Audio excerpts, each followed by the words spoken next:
Hello everybody and welcome back to Typical City. The transfer window is now closed, of course, but that doesn't stop the rumours. The rumours keep flooding in and it lands with a particular name that is going to strike a dagger into the heart of any City fan that's older than 15 years old, because this name is a name that has haunted Manchester City fans for years, decades even. Ferguson. But not Alex Ferguson. It's not Alex Ferguson. Thankfully, we're not going for him because I'm not sure how many goals he would score in his 80s. Not convinced by that.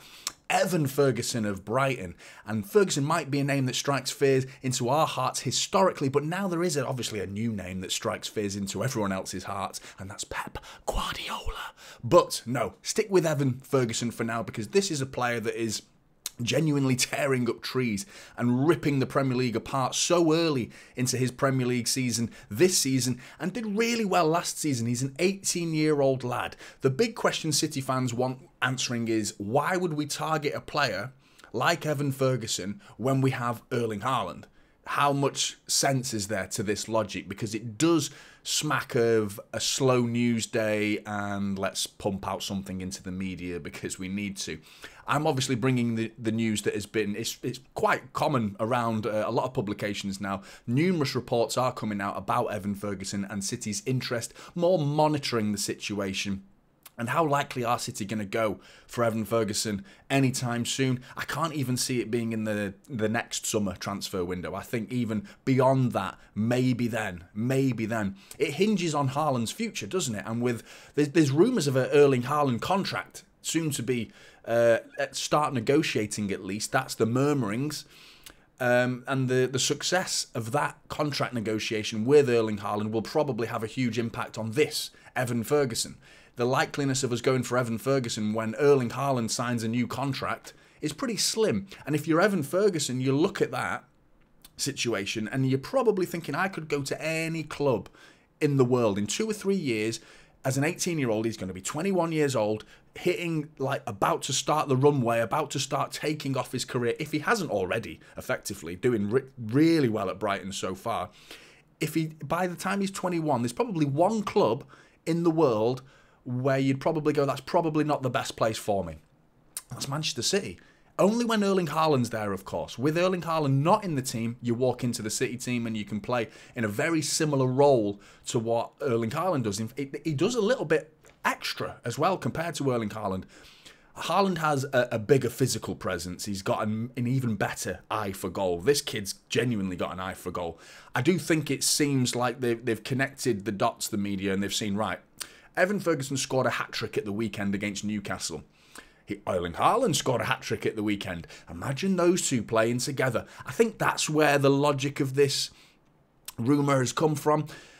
How legitimate it is remains to be seen. I think we're years away before finding out if City genuinely go in, because apparently every single Champions League club in England is looking for him. And you add to that, Real Madrid are also keeping an eye and monitoring Evan Ferguson. Seemingly they've got a little taste of British talent with Jude Bellingham heading over there recently. Maybe Evan Ferguson could be the next British talent to head over there. It wouldn't be a bad move for either club or player. But he's a special talent. That comparative to Erling Haaland, obviously is 3 years younger than Erling Haaland, which is incredible to think that Erling Haaland is still so young, still so young. But he's genuinely a kid, Evan Ferguson. But he doesn't play like one. He plays like a man, a forceful beast of a player this kid's going to be. And he already is. He's already tearing up trees, scoring goals, scored a hat-trick at the weekend. Let's have a look at his stats from last season for a start. This is last season, 22-23. 25 appearances last season. 11 of those were off the bench, mind you. 10 goals, 3 assists, and that's in 1,344 minutes. That's nearly a goal involvement every game. Nearly every game. Around 100 minutes or so he's getting a goal involvement, which at 18 is incredible. And in a lesser team, compared to, we look at Brighton. Obviously, Brighton are very good last season, but a lot of these goal involvements were coming off the bench.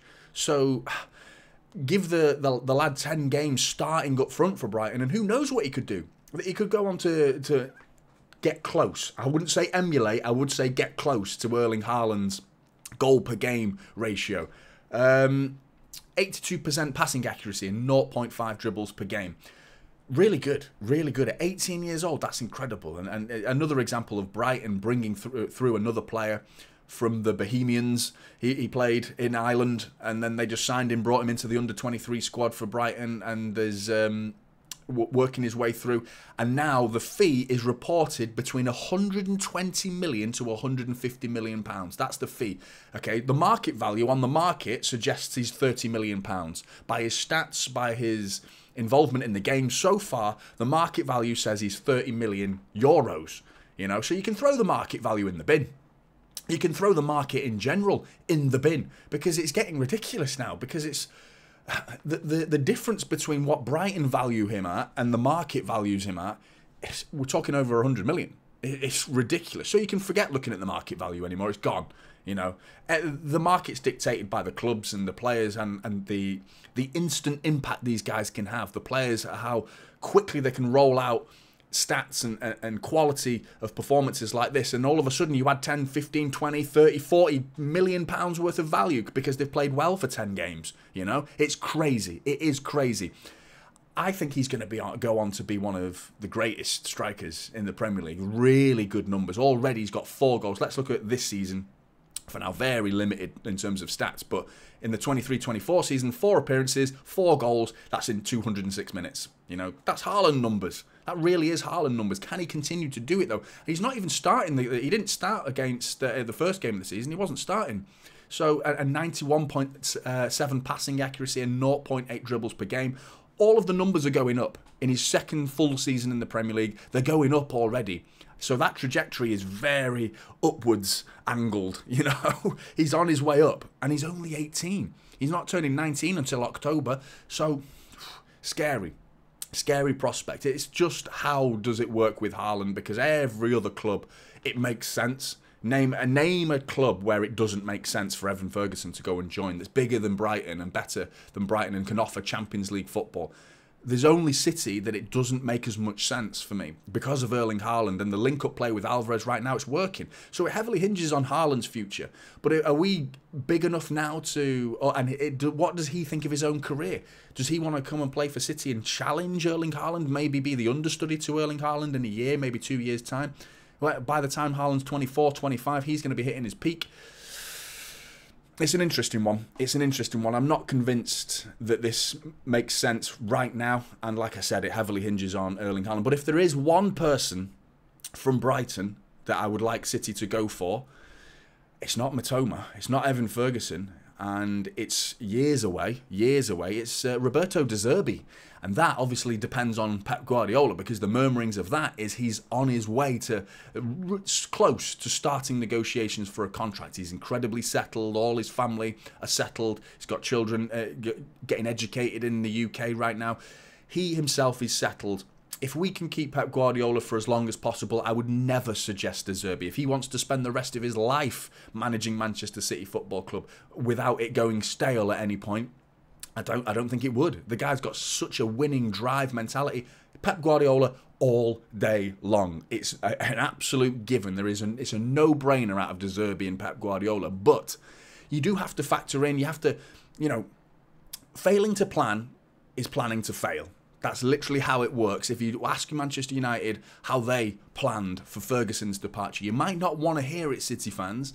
But realistically, we do have to think about the day when Pep Guardiola wants to hang up his Manchester City manager's hat, hang that, and go and join whatever, you know, an international. If he wants to start doing international management, Brazil, Argentina, things like that. That's the rumours that he might want to do that. That's his next step in his career.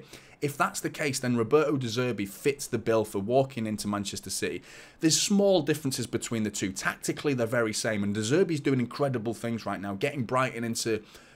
He was challenging for Champions League spots last season. He gets them into the Europa League, which is absolutely not a failure. People were almost deeming it a failure because he didn't get Champions League football. Are you having a laugh? Are you outside of your mind? There is no way that Brighton should be doing what they're doing. The players that they have are very good, but there is a reason why they're very good, because they're being coached and mentored by Roberto De Zerbi. Graham Potter came in and did a fantastic job with them, fantastic job. And then De Zerbi comes in and you think, oh, well, that's all you have to do is maintain it because Graham Potter did such a fantastic job. He didn't.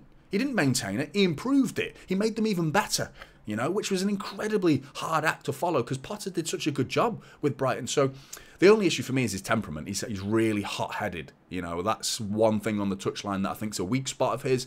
He loses his mind. You know, he gets really angry. He's been sent off numerous times. That's the one area that I think he needs to work on. But, you know, out of any manager in the world right now, our successor to Pep Guardiola, I would go for Roberto De Zerbi.